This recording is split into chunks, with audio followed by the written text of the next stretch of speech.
I wasn't getting out of bed. I wasn't going to work. I hid my problems from everyone. I didn't want people to judge me. I watched my daughter suffering. I didn't know what to do. Because you joined the conversation, we know we are not alone. We are not weak. We are not ashamed. We are strong. And help is out there. We need to ask for it. Join the conversation. Visit letstalkstigma.org. Hello, I'm Frank Cammarata, Executive Director of the Erie County Office for People with Disabilities and board member of the Erie County Anti-Stigma Coalition. On behalf of the coalition, we welcome all of our viewers and listeners today as we provide an opportunity to meet with experts in the field of anxiety disorders and discuss timely concerns. As we celebrate Mental Health Awareness Month this May, today we are focusing on the state of stigma, a conversation about anxiety. This will be another of our discussions focused on a specific diagnosis topic. According to the National Institute of Mental Health, about 19% of adults in the United States have experienced anxiety in the past year. Yet, many don't seek treatment because of feelings of embarrassment, shame, weakness, a lack of understanding, or belief they should be able to snap out of it. Today, we want to explore this and provide some tips to overcome and let you know that help is available. According to the Mental Health Foundation, in layman's terms, anxiety is a natural human response to stress or perceived danger. It is a feeling of unease, worry, or apprehension that can be caused by anything from a big event or major change coming. This is referred to as transitional anxiety. How many people viewing today this presentation can say they have felt this recently or in the recent past? When feelings of intense fear or distress become overwhelming and prevent us from doing everyday activities, an anxiety disorder may be the cause, according to the National Alliance of Mental Illness. An anxiety disorder is a type of mental health condition. And an anxiety disorder goes beyond the regular nervousness we all feel from time to time. According to the DSM-5, or Diagnostic and Statistical Manual of Mental Disorders, there are several types of anxiety disorders, including generalized anxiety disorder, agoraphobia, panic disorder, social anxiety disorder, and specific phobias. Before I introduce our panelists, just a couple of housekeeping rules. Our program is 1 hour. During this time, if you have a question or comment, please type it into the comment box and we will respond accordingly. Your questions and input often lead to very informative dialogue, so please don't be shy. There's no such thing as a silly question, and we are all here to learn. Now it gives me great pleasure to introduce our panelists. First up, Mark Gatti. He is a full-time certified peer support specialist at Compeer Buffalo. Mark also volunteers for Compeer Buffalo in the Phone Buddy program. Mark has also worked for Restoration Society and Mental Health Peer Connection. Mark practices mindfulness and leans on his faith to help with symptoms of anxiety and social anxiety. Mark is a poet who uses poetry as a wellness tool and to help process his thoughts and feelings. Welcome, Mark. Thank you, Frank. It's great to be on. Julianna Hill works as a credentialed youth peer advocate lead for the Mental Health Advocates of Western New York. At age 15, she was diagnosed with severe depression, anxiety, and an eating disorder, which led to receiving multiple services, including therapies, medications, high-fidelity wraparound services, hospitalizations, and alternative schooling. Julie began working as a youth peer advocate upon turning 19 and has been at MHA for 8 years, presenting at schools, facilitating peer support groups in schools, hospitals, and in the community, as well as working one-to-one with youth in the home and community. In 2019, Julie received the Outstanding Youth Peer Advocate Award presented to Families Together in New York State. Welcome, Julie. Hi, thanks for having me. Yeah. And we have Elizabeth Leonard. She is a licensed mental health counselor at Horizon Health Services, where she has been for almost 11 years. Elizabeth has over 16 years of experience in the field of mental health and addiction. in both Buffalo and New York City. Elizabeth currently specializes in the treatment of individuals with trauma and grief, but she sees people with a wide array of diagnoses, including depression, anxiety, and personality disorders. She works with individuals in a private setting and is passionate about doing EMDR, an evidence-based treatment for trauma. She also facilitates trainings on grief and loss for her company, as well as others in the community. Welcome, Elizabeth. Thank you for having me. Welcome to all of our panelists, and thank you so much for joining us today. As we begin our conversation, we have a wonderful panel representing both peers and clinicians. And as I had mentioned in the beginning, there are multiple types of anxiety disorders. So our first question should be, and Elizabeth, this goes to you, what anxiety disorders seem to be most commonly diagnosed? So I think that of all the anxiety disorders, what's most commonly seen is generalized anxiety disorder, or GAD. And this is a lot of worrying.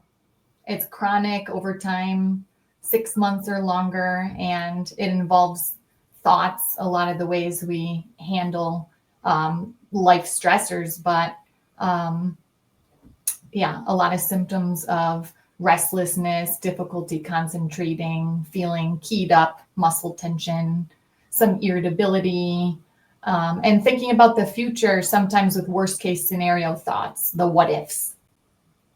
So why is general anxiety disorder really the most common? And I reeled off there are, I know that I reeled off, I think 5 different types of anxiety disorders, but there are so many more. Which if you'd like to point out others, that's fine too. But why is it that general anxiety disorder is kind of the most popular? Or I don't want to use the word popular, but common. Well, I think a lot of factors go into it, genetically, environmentally, but I think it might be just the pace of our lives and society, how fast moving it is, and how we view anxiety. There's a lot of high expectations we place on ourselves, or others do too. So it just seems to be just very common in the thought part versus other disorders you brought up that might have more physical symptoms like panic disorder, things that affect us with a lot of those physical sensations. So I think it can be very normalized. Okay, all right. So again, Elizabeth, how does a person generally develop an anxiety disorder? It usually develops over time for the generalized anxiety. I think average age in 30s, and chronic worries over time. So it develops slowly, but certainly factors, situational stressors can make it have an earlier or quicker onset as well. Okay, all right. Julie, what is your thought on, when does an anxiety disorder, when does it hurt? When does it start? I mean, for me at least, because I wasn't diagnosed until I was 15, but like looking back, I started experiencing symptoms pretty young. I was probably about 6 or 7, but anxiety really wasn't a term that a 6 or 7-year-old knows very well or exactly what it means. So a lot of like my symptoms, I didn't know how to explain. So I never talked about it. So it was just kind of festering inside until I was old enough to actually have those conversations. But like a lot of things kind of presented as like the irritability. Like I definitely was very defiant as a child. I was seen as like the problem child of the family. Like I was involved in family counseling from like age 6. And a lot of it could be stemmed from anxiety, but it wasn't presenting that way. It was coming out in a lot of behavioral things instead.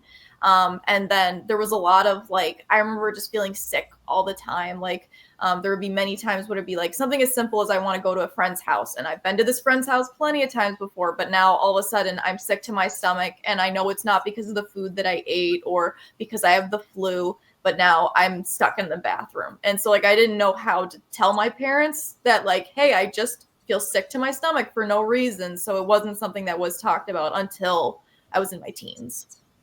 Okay. And Mark, how about yourself? Yeah, so I was diagnosed I think 18, but I've had anxiety like all my life. Same as Julie, as a child, I did not know what was going on. I didn't know how to verbalize what was going on.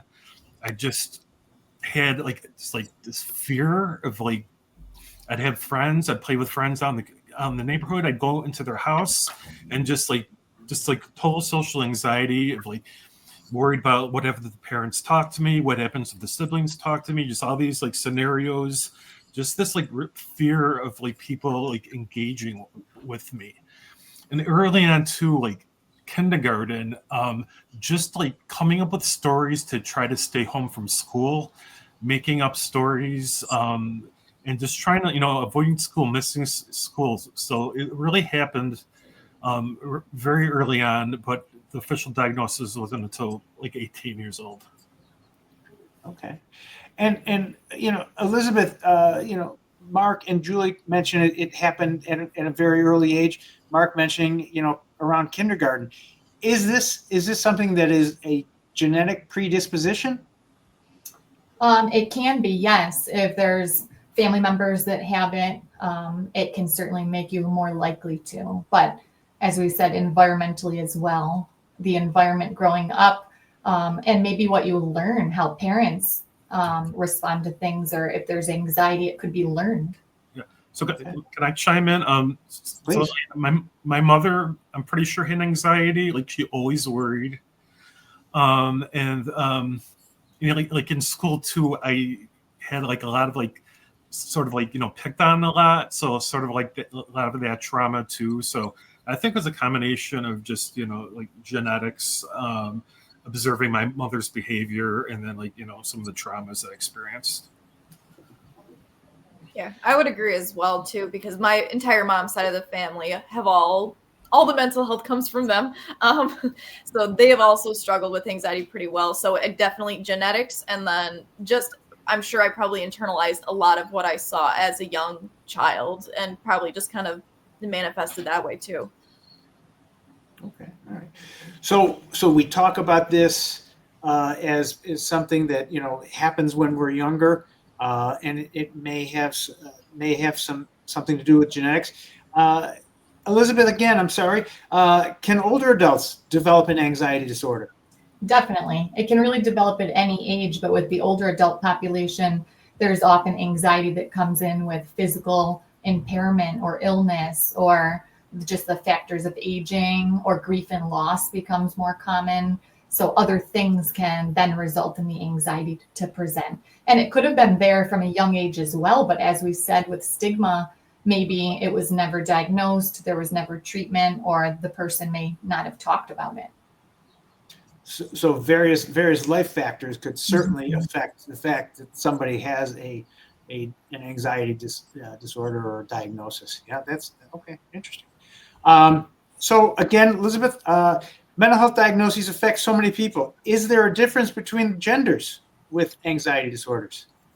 So I think that women are more commonly diagnosed. The statistics are a little bit higher.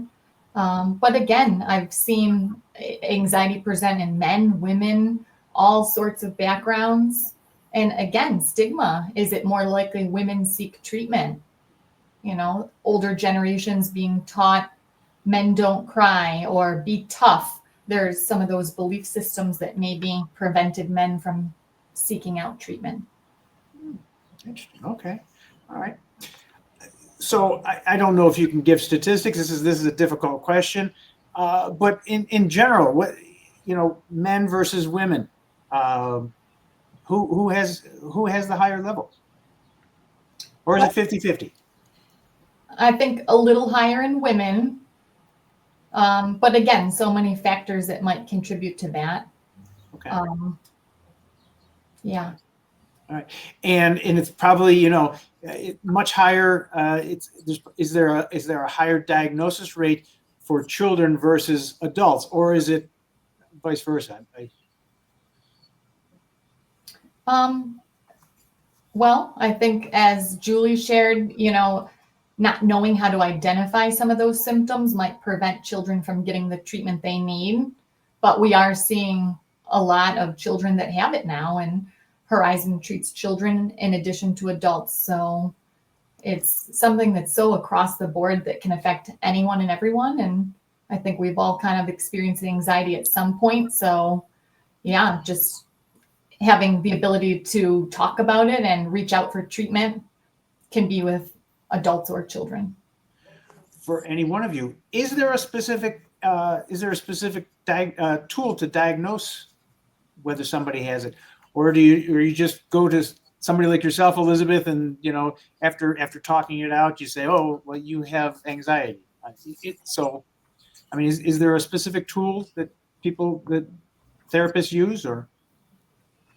We use screening tools for every person that comes in the door upon assessment to screen for generalized anxiety. It's called the GAD-7. So we go through some questions just to assess, have you had these symptoms within the past couple weeks, to get a better idea of how frequent it is. And then from there, we can really assess if it's there and how severe. Interesting. Okay. All right. Good. Actually, we got our first question here. And it kind of, I think it somewhat goes towards the transitional anxiety that I talked about in my introduction. But the question is, doesn't everyone have anxiety to some degree, just as people? Who would like to answer that? I can. I know that because I do this. I was just earlier this morning, I was doing presentations at a school about having this conversation about mental health and stuff. And so like anxiety and depression and many other emotions, they exist as emotions. There is a separation between experiencing anxiety and its emotion versus it experiencing it as a disorder.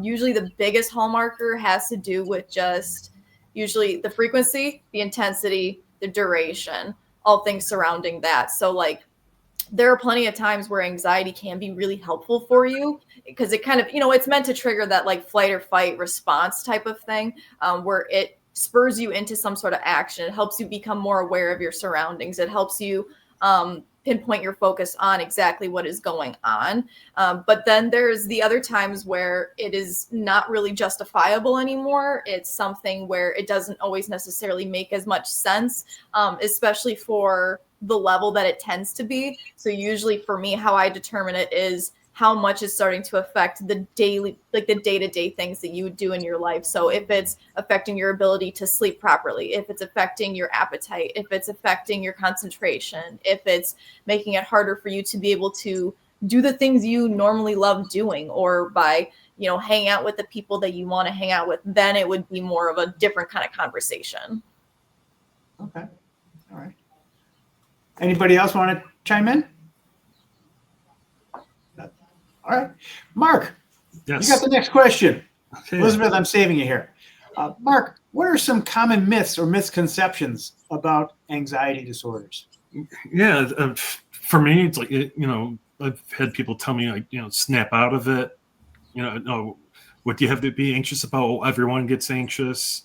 They sort of like, they sort of like just downplay it, and they don't respect, or necessarily believe like what you're saying. They don't believe that it's like a disorder.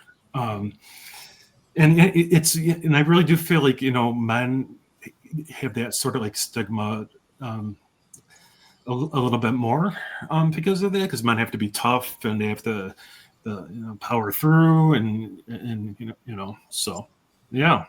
Okay. All right. Julie, how about you? For common misconceptions. Biggest thing that prevented me from talking about certain anxieties is because I couldn't always identify what was triggering my anxiety. And I always felt like, oh, there has to be a reason behind it. Because I could not stand having that conversation of, I'm anxious because of this thing. Oh, well, that's not that big of a deal. You're blowing it out of proportion. Well, I know I'm blowing it out of proportion. I'm not trying to do it on purpose. So it made it a lot harder for me to kind of open up to talk about it, because my mom always used to say, you're making a mountain out of a molehill. And I love my mom to death, but that was definitely very invalidating. So it was something that the idea that like, oh, you just need to calm down, or you just need to like think happy thoughts and stuff. It's not that simple. So I think it's it's a lot easier said than done when it comes to how to properly address when someone is feeling anxious. Okay, all right. So we've talked about some of the difficulties here, which very interesting. Elizabeth, back to you. Have there been any positive developments in the anxiety disorder discussion? I think we're getting better with stigma over time. Positive developments of that we know it's not a sign of weakness, and some of these beliefs can be broken, that it doesn't just go away on its own. Talking about it is helpful versus the belief that it's not helpful or it makes it worse to talk about. So I think we're normalizing therapy and being open with belief of, medication might be the only answer. That's not the case. A lot of behavioral interventions and just talking and connecting can be extremely helpful and healing. Are you seeing an uptick in customers, clients? Absolutely. Since the pandemic, I think it really increased people seeking therapy. Wow. Okay. Oh boy. All right. So Julie, how can friends or loved ones identify somebody who has an anxiety disorder? Are there specific, symptoms? Is there, I think there can be. There are certain warning signs to be on the lookout for, because it could be any sort of like increased amount of isolation or withdrawing away from other people. It could be if you notice any things like appetite changes or any energy level differences where they're either a lot of energy and it's almost like hyper from anxiety, or it could be that they're so drained from it. So it could be either side. It could be something where it's very hard to keep them focused, or they may be seem kind of restless. Like, again, a lot of that like extra energy. Or it could be something where, again, they're talking about it. They're pulling all the what if questions and they're constantly looking for reassurance, or if they are kind of like leaning into, well, what if this happens? And then what do I do then? And maybe the extra over preparedness, I would say, more so than just I'm typically trying to be prepared and organized for whatever this thing is. And then maybe there could be additional, like if someone is really in the middle of an anxiety episode or panicking or something like that, then you would want to look for like any rapid heart rates. They could be sweating. They could be crying. They could be shaking. They could be really pale in their face. So all things like that could be, it kind of depends on the person though. I would say the warning signs or the symptoms are very individual to the person. Okay. How about you, Mark? Yeah, if you noticed a loved one or someone, just like constant negative thinking, just always expecting the worst, and again that trying to get out of like responsibilities, just not showing up, things like that are definitely indicators, and just like disruption, sleep patterns, eat habits, things like that. Okay. All right.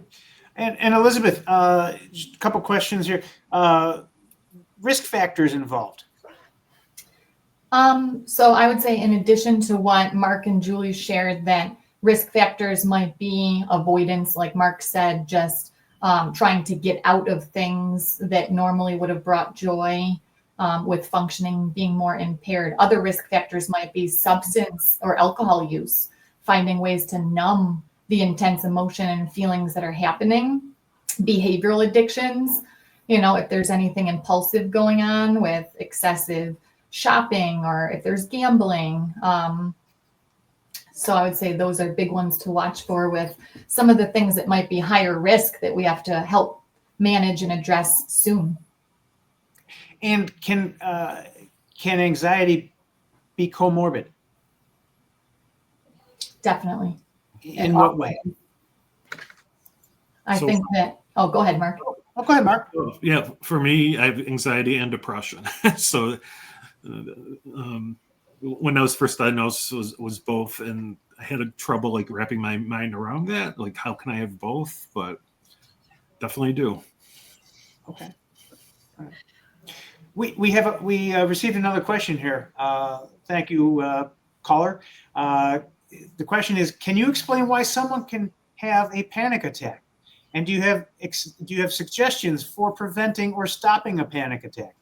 Is a panic attack an anxiety disorder? Elizabeth? I can answer that. Panic attack, not necessarily. You can have panic attacks in response to extreme stressors going on. Panic disorder is when you have more than one panic attack or it's repeated over time.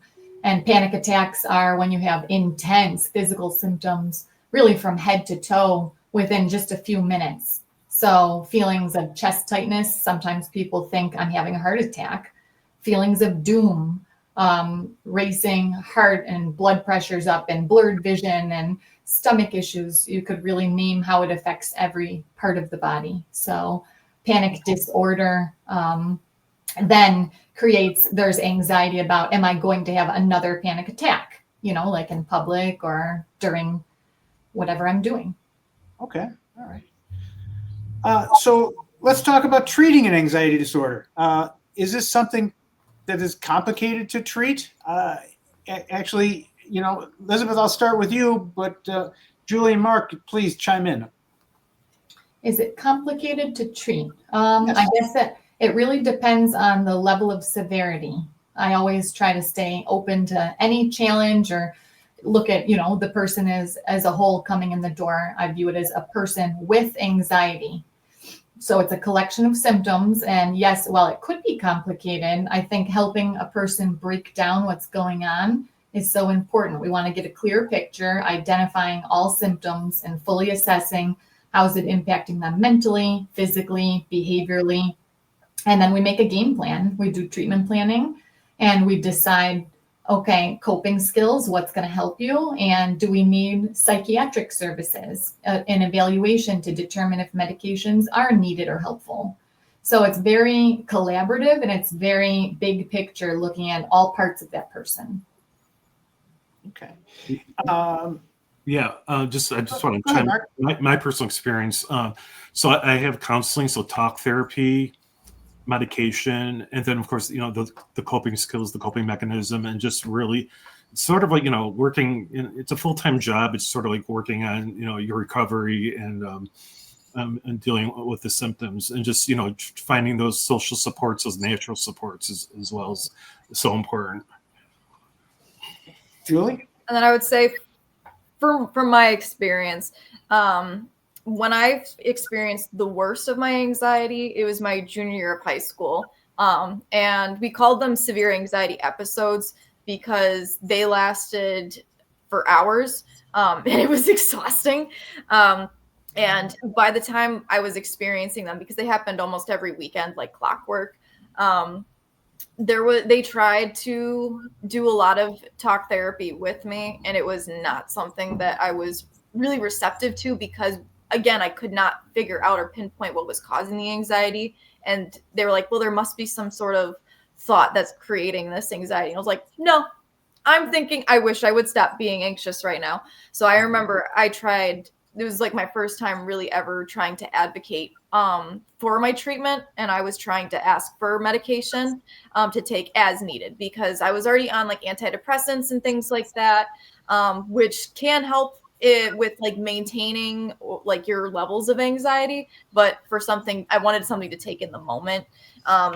And where I was at the time, I was at my alternative school who had like therapists and psychiatrists there.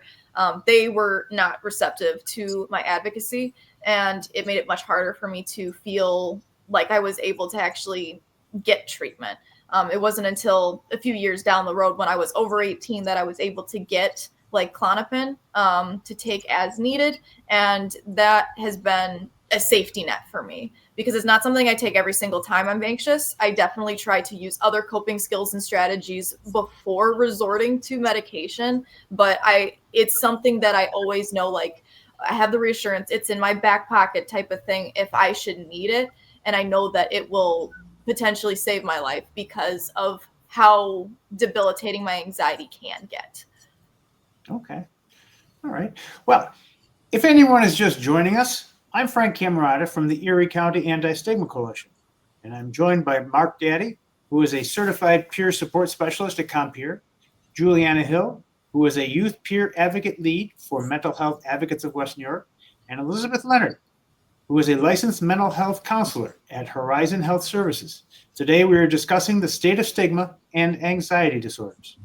Everyone joining us, please do take a minute and check out our website, letstalkstigma.org, and maybe join nearly 4,000 others in taking the pledge to end stigma.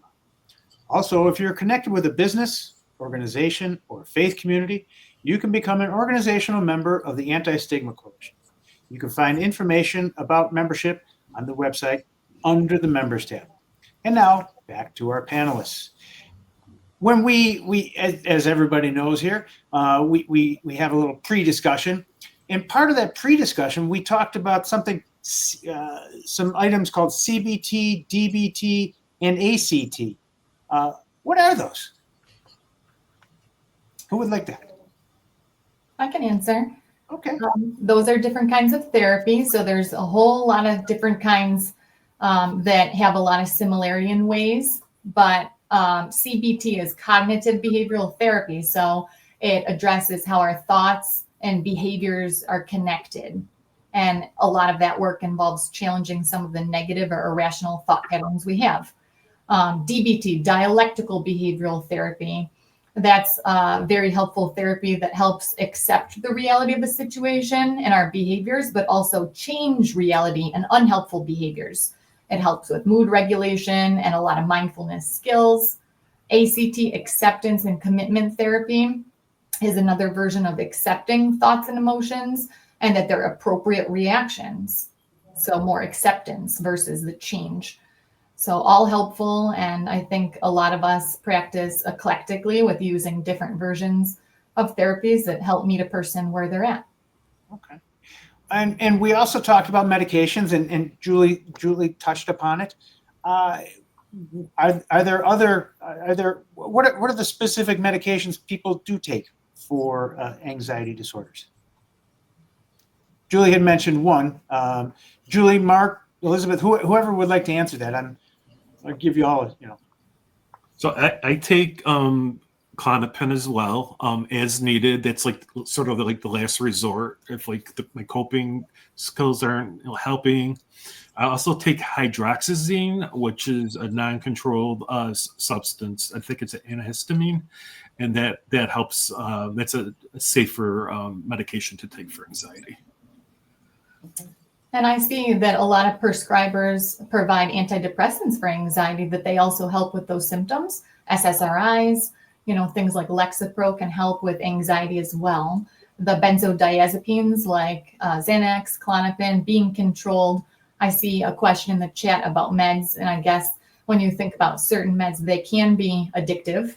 And so there's a concern there, or if mixed with other things like alcohol, they could be fatal, really. So meds are different. It's a provider's decision based on that person and their chemical makeup, what's worked, what hasn't, if there's other risk factors involved. But one of my beliefs is that if medication is used, the therapy should also be there for work on the behavioral and coping. Okay. All right. Julie, would you like to add anything? I think that kind of covered the majority. Like, again, with the antidepressants, that kind of help like across the board, and then the ones that you would take as needed in the moment. And again, medication is not going to be for everybody. So like, I'm not here to say that like, because it worked for me, it'll work for you. But it is just another option. It could be another tool in your toolkit type of thing. But I know some people do have concerns where they're like, I don't want to feel like medication is controlling me, or that like I can't live properly without medication. So like, it definitely depends. I know that like I started taking just like regular antidepressant medication. I was on it for probably 10 years, and I have not been taking consistent medication in it's been about 2 years. So like, it definitely does depend on your life situation. Some people need to be on medication for their entire life. Some people only for a couple of years or something like that. So it's very much dependent on the person. Okay. All right. Very good. So along the same vein of questioning here, in previous discussions, Julie, you had mentioned coping strategies and mechanisms. Can you describe some? Yeah, Did absolutely. you use? Yeah, so coping skills look differently for absolutely everybody. It's whatever sort of strategy that kind of helps you either in the moment, or it can help you cope ahead of time if you know you're going into a situation that could be anxiety inducing or stressful or something like that. I know I benefit a lot from grounding techniques. They typically involve any one or more of your five senses. So like, I know for me personally, I need something to do with my hands when I'm really anxious, because otherwise I will pick at the skin around my nails. I'll pick at my lips. I could pick at acne on my face that is not a big deal, and then it's now a giant mess.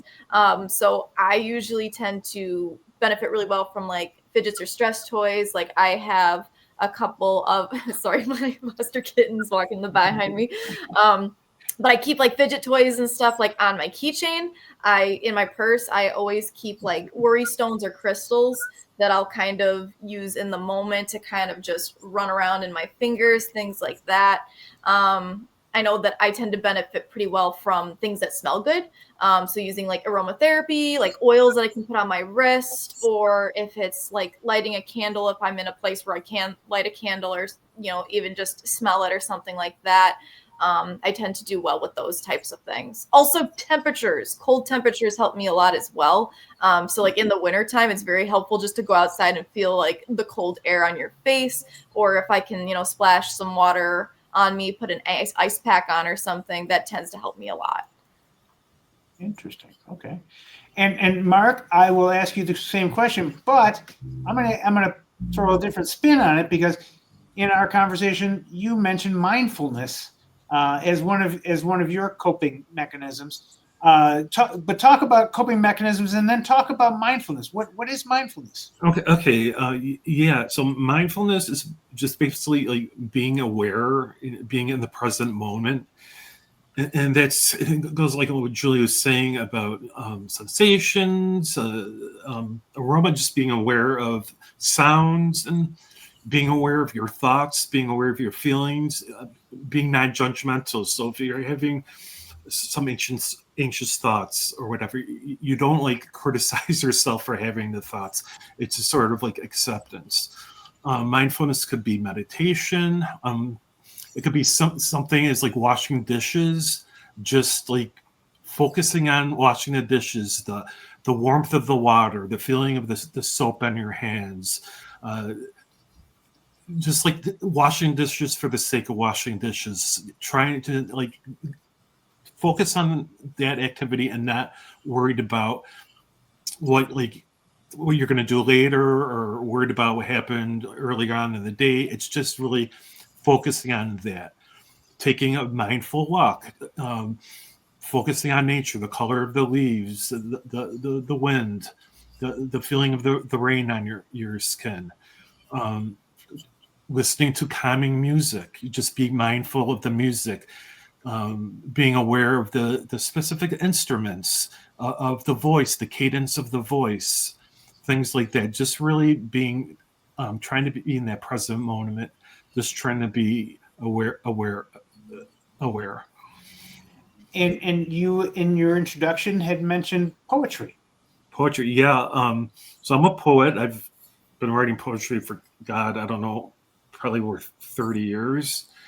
So yeah, I write poetry. It helps, basically process my thoughts, my feelings. I journal as well, and that's really helpful. Just to sort of, get all that stuff in my mind, get out there, and to try to get on a page and try to make sense of it all. So yeah, writing has been a huge help for me. My spirituality too is really huge. For me, it's like looking back, the times when I really haven't done well, where I'm really isolating, when the symptoms are really bad. Those are the times I wasn't really connected with my faith. And the times I reconnected with my faith, and I kept at it, the prayer, the meditation, that's when, for me personally, I do best with my mental health is when I have that consistent practice of my faith. Interesting. Elizabeth, is there anything you'd like to add to this? Maybe to add to Mark's mindfulness, I think it can be helpful when someone's having severe symptoms like a panic attack for a family member, loved one. They can help lead them through that. And so, as Mark said, it's engaging 5 senses. You want to be in your body and in the room. And that helps with not feeling so overwhelmed or disconnected, like that, detached, out of control feeling we can have. So a family member leading through, tell me 5 blue things you can see in the room right now. What are 4 things you can hear? And counting down 3 things you physically feel, and then 2 things you smell, taste if applicable, and then count down 4, 3, 2, 1, 3, 2, 1. So the combination of counting and engaging senses is very grounding and can help be more in the present moment. So, or even like pick a category and name as many things as you can, like US cities or sports teams, anything at all that helps with more logical thinking and managing the emotions. So yes, I love mindfulness as well and different grounding skills. Like Julie said, it's very individual to the person, what they like. And a lot of skills are hobbies and just our interests or our passions. So I do a lot of deep breathing. That's like coping skill 101. We forget to breathe when we're anxious, or we shallow breathe. So just bringing your breath down into your stomach and nice and deep and longer out breath than in breath. You can do different kinds of muscle relaxation exercises, guided meditations. So those are very good for anxiety. Journaling. Yeah, I was gonna say it's interesting that you mentioned that. My father is a psychotherapist as well. I think I've told you that. And one of his big things is also breathing. It's something that we all do involuntarily, right? But if you think about it, we do it involuntarily. But the reality is, if it's going to help you, it's more of a voluntary thing too. You have to consider the amount of breath you're taking in, the amount of breath that you're letting out, and the cadence. And so that's a very important piece. So those are great strategies and mechanisms I really appreciate. If somebody is looking for assistance in our community, what resources are out there? You all work for an agency, so here's a great time to shamelessly plug who you work for, and also mention the other outlets if you can. Elizabeth, I'll start with you. Okay. So I work for Horizon. It's a large organization across 3 counties, so Erie, Niagara, and Genesee County. So there's a lot of ability to do in-person treatment or telehealth if that's more convenient or person prefers. So we do individual counseling. We do family work, so family members, couples. We treat children, the psychiatric services, like I said, for medication management. We have group therapy. And then there's a lot of other resources as well, like case management, recovery coaches. So additional resources for support to help people when they're out in the community. So that's kind of an overview. Okay. All right. Julie, how about you? Sure. So I work at the Mental Health Advocates of Western New York. We're non-clinical, so we offer a lot of different support groups. Most of them, if not all of them, are peer run. So by people who have their own lived experience. So we have support groups available for youth. We have families, adults, basically any age we can cover. We offer respite activities and programming for younger youth and families. We have youth peer advocates, so young adults between the ages of 18 and 30 who work with youth. And then we have family peer advocates, so people who are the parent or primary caregiver of a youth or child who had like behavioral health or other struggles as well. We kind of cover a lot of that, as well as we offer a chat line that is for youth. It is for non-crisis situations. It's run Monday through Friday between 2 and 8 p.m. So if there is, somebody who's like, I just need to talk to somebody and I don't know who to talk to, you're welcome to reach out to us and we can provide some support and resources that way. Okay, thanks, Julie. And Mark, I saved you for last because, looking at your bio, you've worked with 3 different agencies whom I know very well. You want to chat about them? Sure.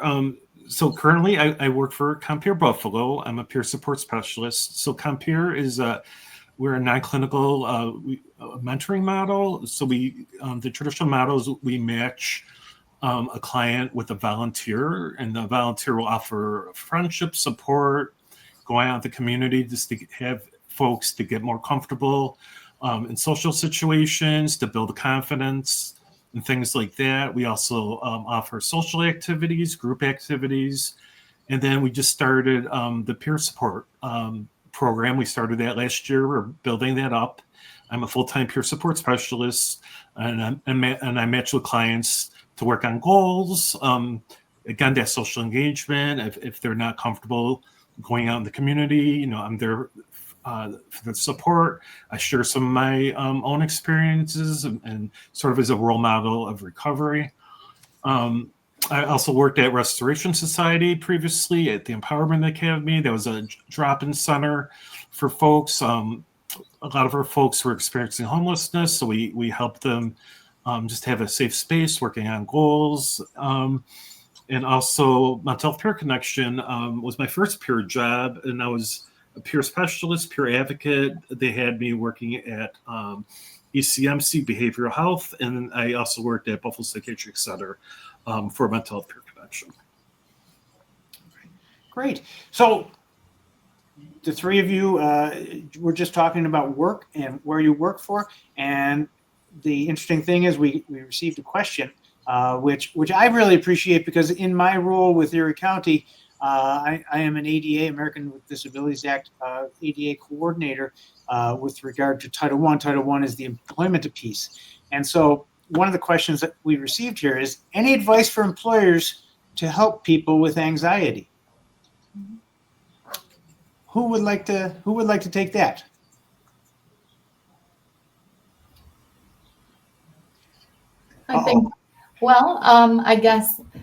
I think that a lot of workplaces now have EAP. So in seeing someone with anxiety, it might be good to make sure those resources are known, that if they want to seek counseling through that program, that's an option. I guess it depends on the workplace and level of connection. If an employee feels open and talking about it with their supervisor, it might be helpful to have that conversation, or just kind of be open about what struggles might be, or if anxiety is getting in the way of work, are there ways we could work with that and provide support or resources out in the community? So, yeah. Okay. All right. Mark or Julie? Yeah. Offering that reasonable accommodation. Thank you. And I also want to say Compeer does mental health education. So they will go to workplaces and for that mental health education piece. Yeah, at MHA, we have a program called Mindset, Workplace and Wellbeing. So we can also partner with businesses or organizations that are interested in receiving the programming to learn more about how to create a mentally healthy workplace. I think one of the biggest things is just kind of normalizing that conversation about that. Yes, mental health is just as important as physical health. And how it looks in the workplace obviously depends on the workplace setting. But if there's areas or spaces that can be utilized for relaxation. So if the break room, if there's any ways to kind of add an extra something to do. I know that in one of our break rooms, we actually keep a pretty large coloring page mural that anyone can work on at any point, just to kind of give you something to do, to relax, to color, to do a puzzle. If it involves playing relaxing music, or even having a lower lighting setting, just to kind of give people a chance to kind of recharge in a different way, I think can be pretty helpful.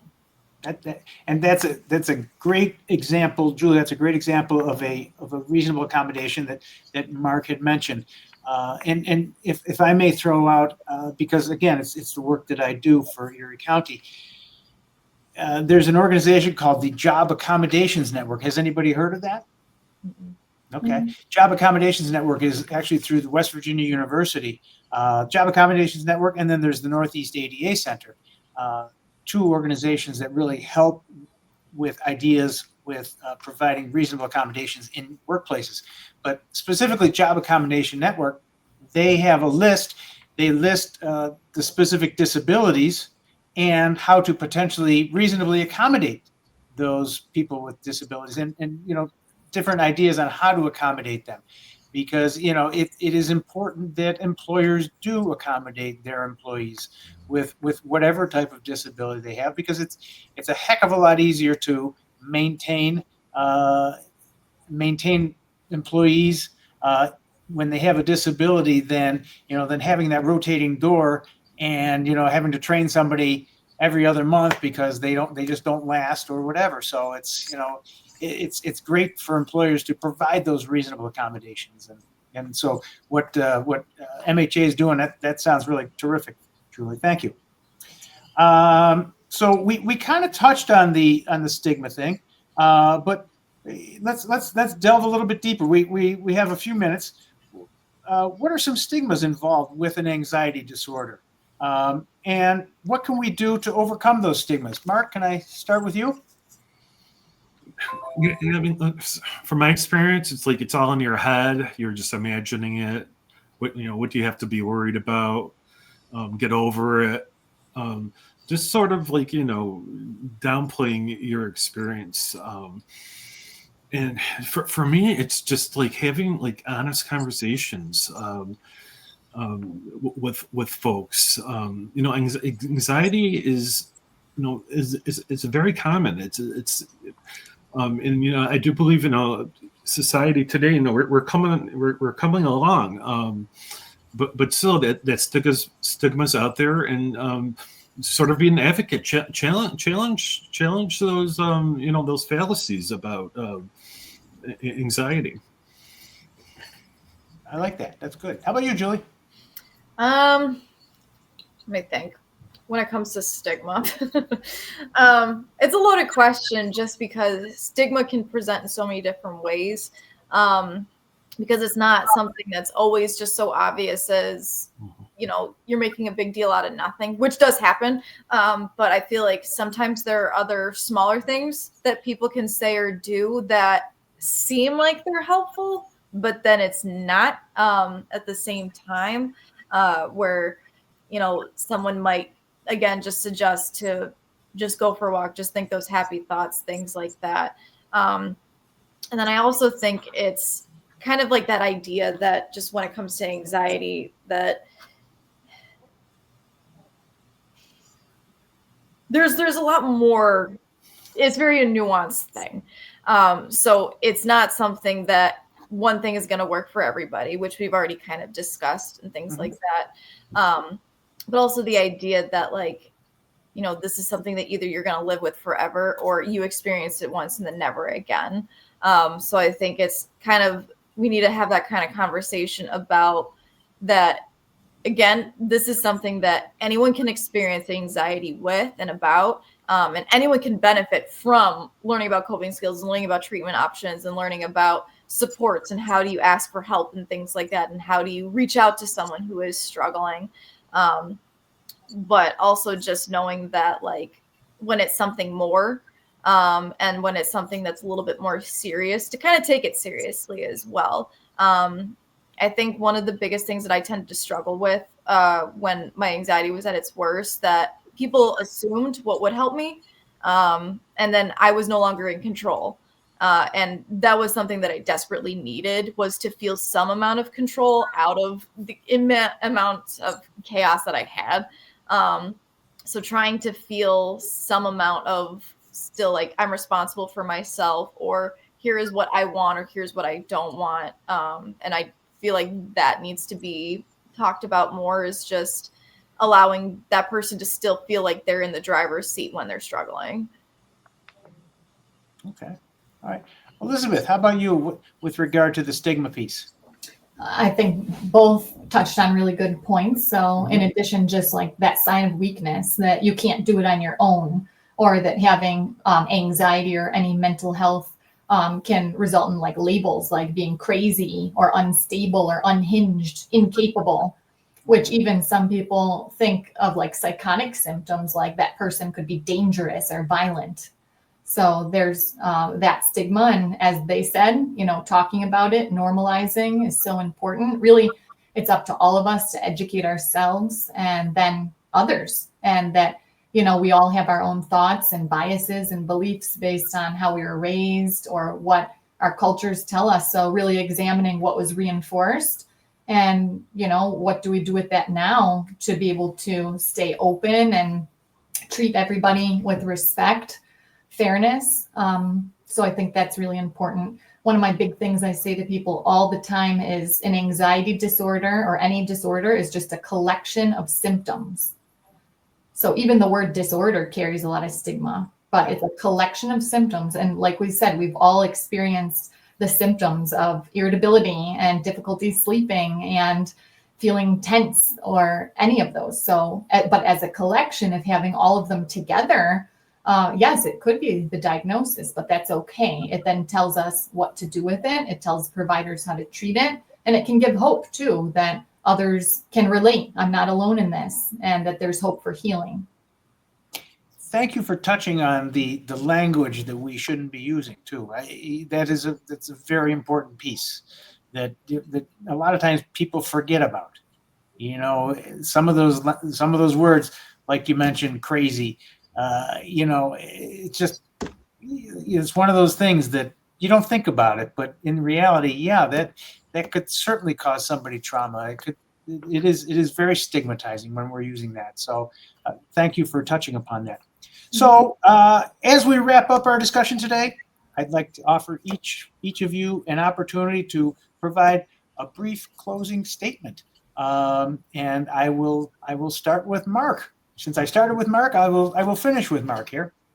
Yeah, I think I'd like to end with if you feel like you're experiencing anxiety symptoms, it's not a weakness to ask for help. It's a strength to be self-aware that I need some support. I need some help.